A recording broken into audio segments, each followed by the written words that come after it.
White Fang by Jack London. Read by C.J. Kershner. Chapter 1. The Trail of the Meat.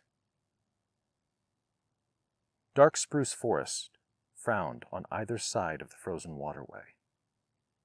The trees had been stripped by a recent wind of their white covering of frost, and they seemed to lean toward each other, black and ominous in the fading light. A vast silence reigned over the land. The land itself was a desolation, lifeless, without movement, so lone and cold that the spirit of it was not even that of sadness.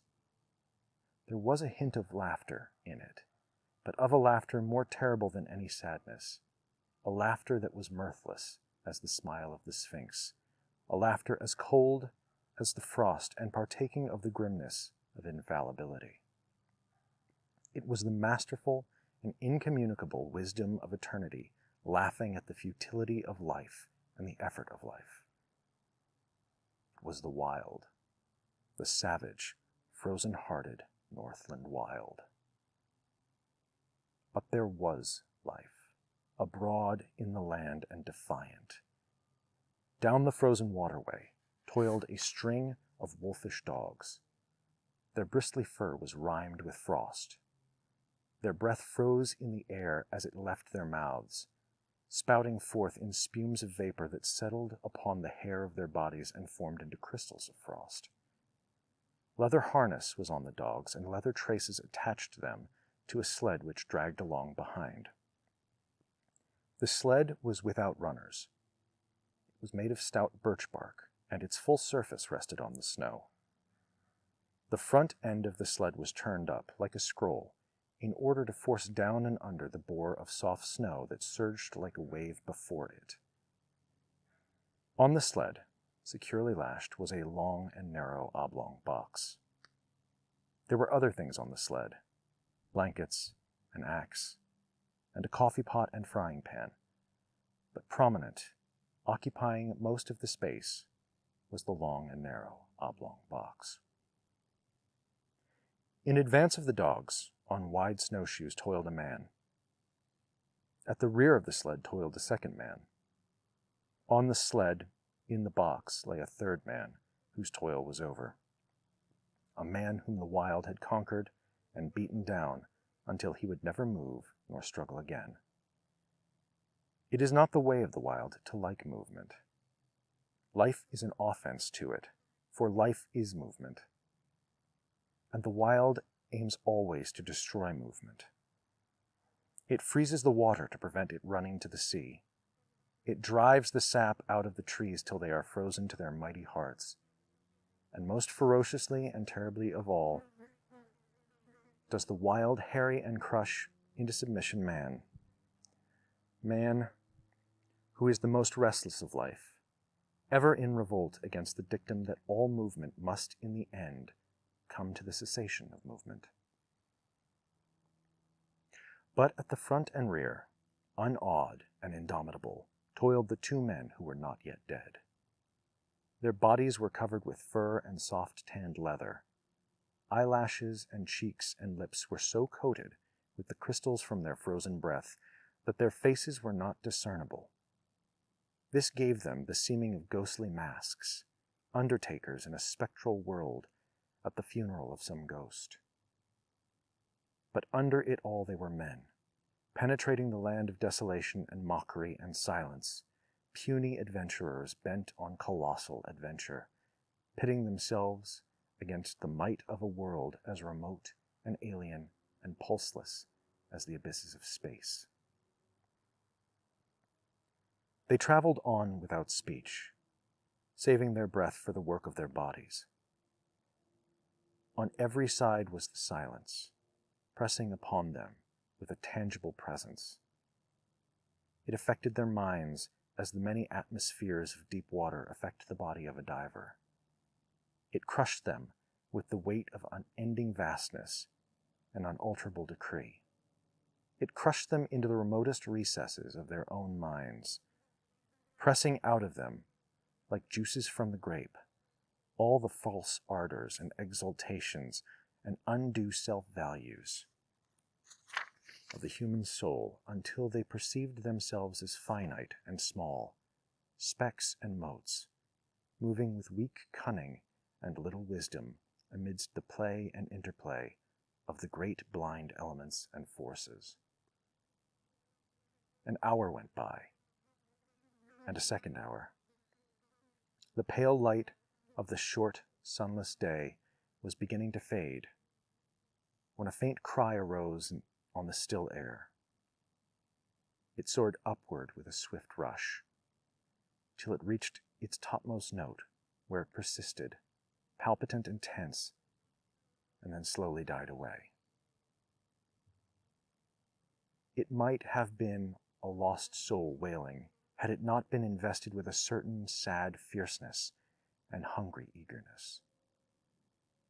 The front man turned his head until his eyes met the eyes of the man behind. And then, across the narrow oblong box, each nodded to the other. A second cry arose, piercing the silence with needle-like shrillness. Both men located the sound. It was to the rear somewhere, in the snow expanse they had just traversed. A third and answering cry arose, also to the rear, and to the left of the second cry.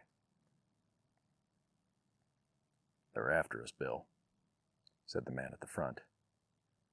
His voice sounded hoarse and unreal, and he had spoken with apparent effort.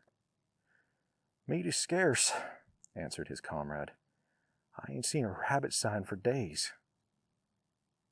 Thereafter they spoke no more, though their ears were keen for the hunting cries that continued to rise behind them.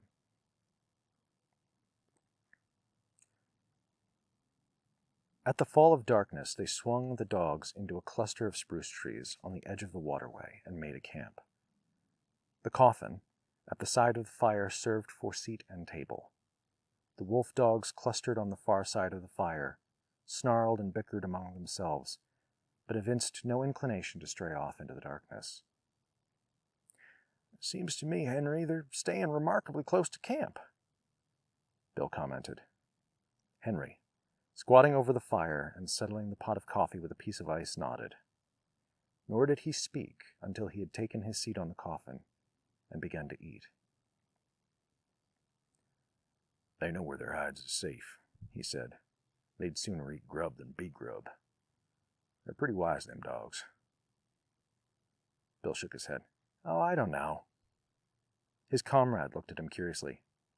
"First time I ever heard you say anything about their not being wise." "Henry," said the other, munching with deliberation the beans he was eating, "did you happen to notice the way them dogs kicked up when I was a-feeding them?" "They did cut up more than usual," Henry acknowledged. "How many dogs have we got, Henry?" "6. "Well, Henry," Bill stopped for a moment in order that his words might gain greater significance. "As I was saying, Henry, we got 6 dogs. I took 6 fish out of the bag. I gave 1 fish to each dog, and Henry, I was 1 fish short." "You counted wrong." "We've got 6 dogs," the other reiterated dispassionately. "I took out 6 fish. One ear didn't get no fish. I come back to the bag afterward and got him his fish." "We've only got 6 dogs," Henry said. "Henry," Bill went on, "I won't say they was all dogs, but there was 7 of them that got fish." Henry stopped eating to glance across the fire and counted the dogs. "There's only 6 now," he said. "I saw the other one run off across the snow," Bill announced with a cool positiveness. "I saw 7. His comrade looked at him commiseratingly and said, "I'll be almighty glad when this trip's over." "What do you mean by that?" Bill demanded. "I mean that this load of ours is getting on your nerves and that you're beginning to see things." "I thought of that," Bill said gravely. "And so, when I saw it run off across the snow, I looked in the snow and saw its tracks. Then I counted the dogs, and there were still 6 of them. The tracks is there in the snow now. Do you want to look at them? I'll show them to you." Henry did not reply, but munched on in silence until, the meal finished, he topped it with a final cup of coffee. He wiped his mouth with the back of his hand and said, "Then you're thinking it was..." A long, wailing cry, fiercely sad, from somewhere in the darkness had interrupted him. He stopped to listen to it. Then he finished his sentence with a wave of his hand toward the sound of the cry. "One of them?" Bill nodded. "I'd blame a sight sooner think that than anything else. You noticed yourself the row the dogs made." Cry after cry and answering cries were turning the silence into a bedlam. From every side the cries arose, and the dogs betrayed their fear by huddling together and so close to the fire that their hair was scorched by the heat. Bill threw on more wood before lighting his pipe. "I'm thinking you're down in the mouth some," Henry said. "Henry," he sucked meditatively at his pipe for some time before he went on. "Henry, I was a-thinking what a blame sight luckier he is than you and me'll ever be." He indicated the third person by a downward thrust of the thumb to the box on which they sat. "You and me, Henry, when we die, well, we'll be lucky if we get enough stones over our carcasses to keep the dogs off us." "But we ain't got people and money and all the rest like him," Henry rejoined. "Long-distance funerals is something you and me can't exactly afford." "What gets me, Henry, is what a chap like this, that's a lord or something in his own country, that's never had to bother about grub nor blankets, why he comes a-butting round the godforsaken ends of the earth. That's what I can't exactly see." "He might have lived to a ripe old age if he'd stayed to home," Henry agreed. Bill opened his mouth to speak, but changed his mind. Instead, he pointed toward the wall of darkness that pressed about them from side to side. There was no suggestion of form in the utter blackness. Only could be seen a pair of eyes gleaming like live coals. Henry indicated with his head a second pair, and a third. A circle of the gleaming eyes had drawn about their camp. Now and again, a pair of eyes moved or disappeared to reappear a moment later. The unrest of the dogs had been increasing, and they stampeded in a sudden surge of fear to the near side of the fire, cringing and crawling about the legs of the men. In the scramble, one of the dogs had been overturned on the edge of the fire, and it had yelped with pain and fright as the smell of its singed coat possessed the air. The commotion caused the circle of eyes to shift restlessly, but for a moment, and even to withdraw a bit. Then it settled down again as the dogs became quiet. "Henry, it's a blame misfortune to be out of ammunition." Bill had finished his pipe and was helping his companion spread the bed of fur and blanket upon the spruce boughs which he had laid over the snow before supper. Henry grunted and began unlacing his moccasins. "How many cartridges did you say we had left?" he asked. "3," came the answer, "and I wished 'twas 300. Then I'd show 'em what for, damn 'em." He shook his fist angrily at the gleaming eyes and began securely to prop his moccasins before the fire. "I wish this cold snap'd break," he went on. "It's been 50 below for 2 weeks now. And I wished I'd never started on this trip, Henry. I don't like the looks of it. It don't feel right somehow. And while I'm wishing, I wish the trip was over and done with. You and me sitting by the fire at Fort McGurry, just about now playing cribbage. That's what I wished." Henry grunted and crawled into bed. As he dozed off, he was aroused by his comrade's voice. "Say, Henry, that other one that come in and got a fish, why didn't the dogs pitch into it? That's what's bothering me." "You're bothering too much, Bill," came the sleepy response. "You was never like this before. You just shut up now and go to sleep, and you'll be all hunky-dory in the morning. Your stomach's sour, that's what's bothering you." The men slept, breathing heavily side by side, under the one covering. The fire died down, and the gleaming eyes drew closer the circle they had flung about the camp. The dogs clustered together in fear, now and again snarling menacingly as a pair of eyes drew close. Once their uproar became so loud that Bill woke up. He got out of bed carefully so as not to disturb the sleep of his comrade, and threw more wood on the fire. As it began to flame up, the circle of eyes drew further back. He glanced casually at the huddling dogs. He rubbed his eyes and looked at them more sharply. Then he crawled back into the blankets. "Henry," he said. "Oh, Henry." Henry groaned as he passed from sleep to wakefulness, demanding, "What's wrong now?" "Nothing," came the answer. "Only there's 7 of them again. I just counted." Henry acknowledged the receipt of the information with a grunt that slid into a snore as he drifted back into sleep. In the morning, it was Henry who awoke first and routed his companion out of bed.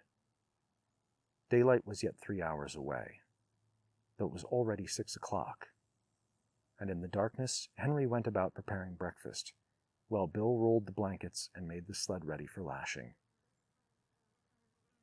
"Say, Henry," he asked suddenly, "how many dogs did you say we had?" 6. "Wrong," Bill proclaimed triumphantly. 7 again, Henry queried. "No, 5. One's gone." "The hell?" Henry cried in wrath, leaving the cooking to come and to count the dogs. "You're right, Bill," he concluded. "Fatty's gone. And he went like greased lightning once he got started. Couldn't have seen him for smoke."